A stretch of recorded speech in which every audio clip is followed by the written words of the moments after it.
Assalamualaikum warahmatullahi wabarakatuh.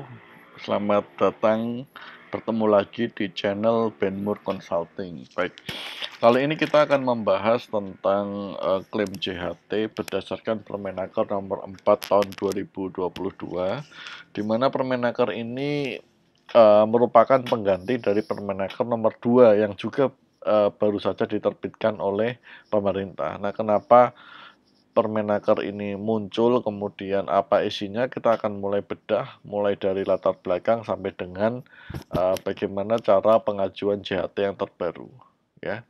Nah, sebelum masuk ke konten materi, kembali saya menyampaikan di awal, yang pertama, video ini hanya untuk tujuan edukasi atau berbagi pengalaman. Yang kedua, video ini bukan nasihat hukum. Dan yang ketiga, bisa jadi video ini out of date karena adanya perubahan-perubahan di masa mendatang, sehingga materi dari apa yang kita bedah pada video ini sudah tidak menjadi relevan lagi. Nah, Anda bisa mengikuti Facebook page kami di www.webfacebook.com/Benmur Consulting atau IG kami @benmur.consulting, atau bisa juga masuk pada web kami di link.ii/Benmur Consulting, ya. Jadi di situ Anda bisa gabung, bisa juga langsung tanya-tanya konsultasi terkait dengan masalah hukum atau hal-hal seputar hukum. Baik, kita masuk ke materi, ya. Nah, ini kita mau menjelaskan dulu permasalahan JHT pada Permenaker nomor 2 tahun 2022, ya. Jadi Kementerian Tenaga Kerja menerbitkan Permenaker nomor 2 tahun 2022 tentang tata cara dan persyaratan pembayaran manfaat JHT. Nah, di pasal 2-nya, manfaat JHT dibayarkan kepada peserta jika satu, peserta mencapai usia pensiun, yaitu 56 tahun. Yang kedua, mengalami cacat total tetap. Dan yang ketiga, meninggal dunia. Nah, kemudian untuk peserta yang mengundurkan diri atau kemudian mendapatkan PHK atau meninggalkan Indonesia selama-lamanya, maka JHT-nya tidak bisa dicairkan pada saat itu juga, tetapi dapat dicairkan apabila usia pensiun atau usia peserta adalah 56 tahun. Hal ini didasarkan filosofi bahwa JHT itu diberikan untuk jaminan hari tua. Nah, jika dia mengundurkan diri atau di PHK pada usia sebelum 56 tahun atau usia pensiun, maka fasilitas yang didapatkan bukan JHT seharusnya, tetapi adalah jaminan kehilangan pekerjaan, ya.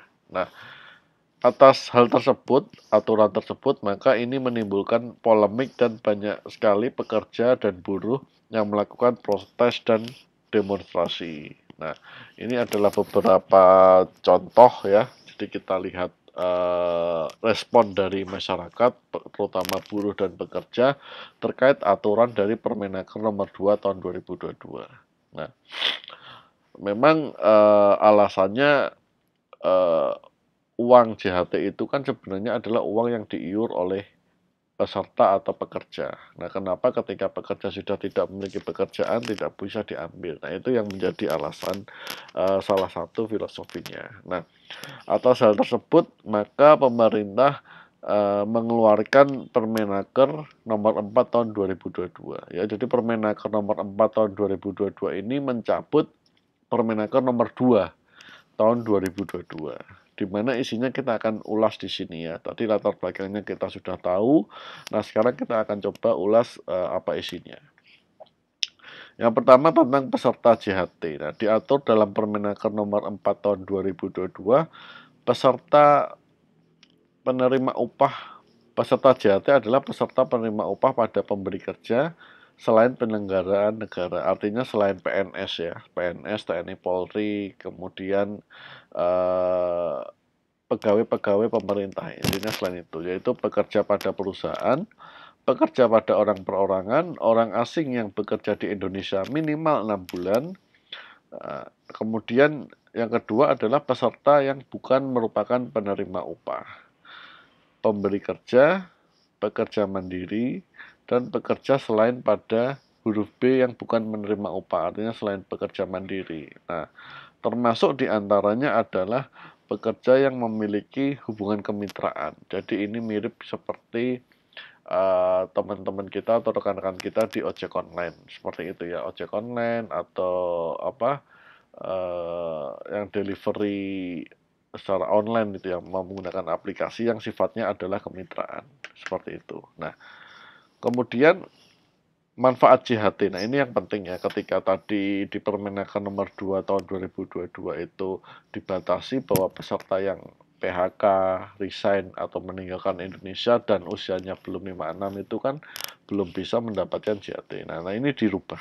Ya, manfaat JHT dibayarkan peserta jika satu usia pensiun, oke. Juga termasuk peserta yang berhenti bekerja. Ya, di dalam usia pensiun itu ada subnya lagi yang termasuk satu peserta yang mengundurkan diri. Yang kedua, peserta yang terkena PHK dan peserta yang meninggalkan Indonesia untuk selama-lamanya. Jadi definisi berhenti kerja itu diperluas, ya, tidak hanya berhenti bekerja karena pensiun, tapi juga berhenti kerja karena mengundurkan diri, PHK dan meninggalkan Indonesia untuk selama-lamanya. Nah, kemudian yang dua lain masih sama, yaitu mengalami cacat total tetap atau meninggal dunia. Itu juga bisa dicairkan JHT-nya.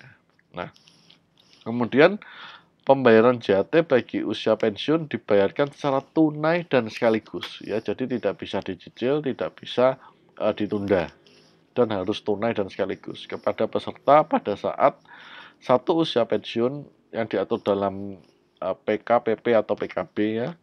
Kemudian adalah usia 56 tahun. Jadi kalau usia pensiunnya di bawah 56 sepanjang itu diatur dalam PK, PP, PKB tidak ada masalah ya. Kemudian manfaat JHT juga dapat dibayarkan kepada peserta yang karena berakhirnya jangka waktu dalam PK. Nah, ini mengakomodir adalah peserta-peserta yang merupakan pegawai PKWT atau pegawai kontrak. Karena di PP 35 tahun 2021 kan PKWT itu bisa sampai 5 tahun ya. Jadi artinya diakomodir dalam JHT ini, aturan yang baru. Kemudian peserta bukan penerima upah karena berhenti bekerja ya.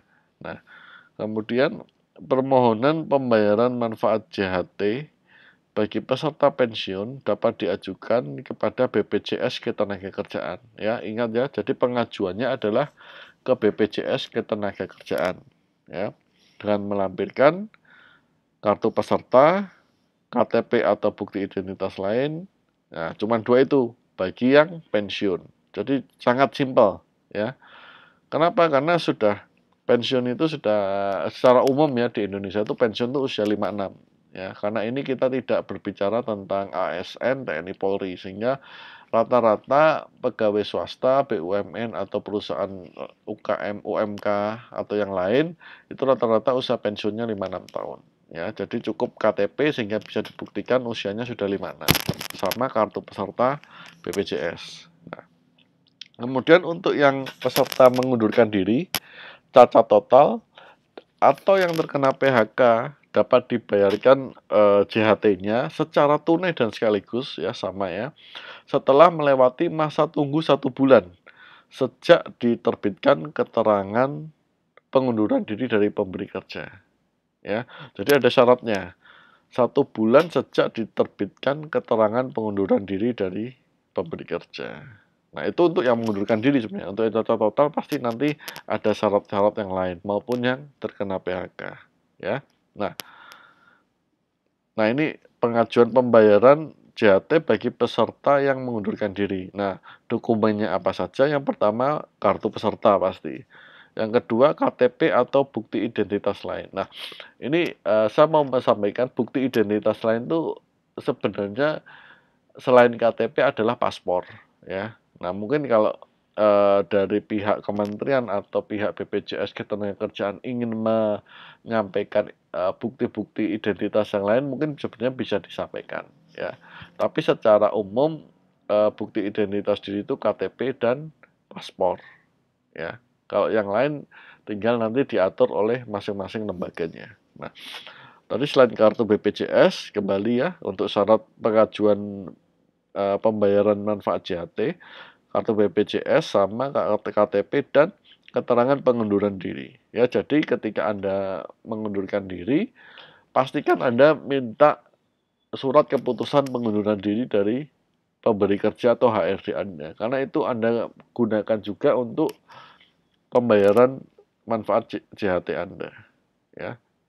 Nah, kemudian untuk yang terkena PHK, syaratnya satu kartu peserta tetap, yang kedua KTP atau bukti identitas lain, dan yang ketiga adalah ya ini ya, tanda terima laporan PHK dari instansi ketenagakerjaan atau surat laporan PHK dari pemberi kerja ke instansi ketenagakerjaan atau pemberitahuan PHK dari pemberi kerja dan pernyataan tidak menolak PHK dari pekerja, atau PP yang ditandatangani oleh pengusaha dan pekerja, atau petikan atau putusan pengadilan hubungan industrial. Nah, ini artinya jika ada perselisihan PHK harus selesai dulu ya. Karena kalau kita belum selesai perselisihan PHK-nya, bukti nomor 3 ini atau dokumen nomor 3 ini tidak akan bisa keluar, seharusnya seperti itu. Kecuali sudah selesai. Nah, buktinya apa perselisihan PHK sudah selesai? Satu, kedua belah pihak menerima PHK. Artinya pihak pemberi kerja dan pekerja tidak ada permasalahan dengan PHK. Nah, itu bisa keluar surat tersebut ya. Nah, kemudian atau ada putusan dari pengadilan hubungan industrial yang sudah berkekuatan tetap. Itu juga bukti bahwa perselisihan PHK sudah selesai. Ya, jadi di sini pihak pekerja dan pemberi kerja harus benar-benar memahami, ya, benar-benar memahami ketika pemberi kerja memang akan mem-PHK orang, dia harus pastikan perselisihan PHK itu tidak mengalami perselisihan atau sudah selesai dan bisa diterima oleh kedua belah pihak. Kalau tidak bisa, maka harusnya syarat nomor 3 ini ya bisa keluar, ya. Nah, selanjutnya, manfaat JHT untuk peserta yang meninggalkan Indonesia selama-lamanya adalah untuk peserta WNA. Artinya, kalau ada WNI yang akan meninggalkan Indonesia selama-lamanya, itu tidak bisa, karena pasti kalau dia meninggalkan Indonesia selamanya harus dikunci sebagai peserta WNA. Ya. Nah, syaratnya apa? Yang pertama kartu peserta pasti. Yang kedua paspor. Paspor ini adalah pengganti dari bukti identitas. Dan yang ketiga adalah surat pernyataan tidak bekerja di Indonesia lagi. Ya, nah ini harus clear ya. Jadi 3 syarat ini harus dilengkapi. Nah, kemudian kalau untuk peserta yang cacat total, syaratnya 1 kartu peserta, 2 KTP atau identitas lain, dan yang ketiga surat keterangan dokter atau bisa dokter pemeriksa atau dokter penasehat. Ya, jadi ada 2 itu. Atau mungkin surat keterangan dari rumah sakit juga bisa. Ya, harusnya tidak ada masalah seperti itu. Nah, kemudian kalau untuk peserta yang meninggal dunia, berarti yang mengajukan klaim untuk pembayaran JHT adalah ahli warisnya. Ya. Nah, kemudian apa syaratnya? 1 kartu BPJS, ini kartu BPJS si pekerja yang telah meninggal itu ya. Yang kedua adalah surat keterangan kematian dari dokter atau pejabat berwenang, bisa dari rumah sakit juga, bisa dari kelurahan atau kecamatan ya. Kemudian yang ketiga, surat keterangan ahli waris ya. Biasanya adalah penetapan dari pengadilan atau keterangan waris dari kelurahan juga bisa. Ya, kalau pejabat berwenang kan kelurahan. Nah, ini nanti tergantung dari BPJS-nya. Apakah cukup dari kelurahan atau memang minta dari pengadilan, ya. Terus yang keempat adalah KTP atau bukti lain yang menunjukkan bahwa pengaju adalah ahli waris, ya. Seperti itu. Nah, 4 syarat ini wajib disampaikan ke BPJS, Ketenagakerjaan. Nah, jika yang meninggal adalah WNA, ya, tadi kan meninggal pekerjanya adalah WNI. Nah, sekarang kalau WNA syaratnya sama ya, kartu peserta BPJS WNA tersebut, surat keterangan kematian, dokumen ahli waris, paspor atau bukti identitas lainnya dari ahli waris. Ya. Nah, sama ya, jadi tidak begitu berbeda. Tinggal dibuktikan kebenaran ahli waris dan sebagainya. Kemudian penyampaiannya, nah ini yang kita juga terbantu ya, bisa dilakukan online maupun onsite. Jadi bisa datang ke kantor BPJS atau bisa lewat website BPJS. Jadi bisa online, dokumen di-upload, kemudian kita bisa melihat dan menunggu prosesnya sampai pembayaran.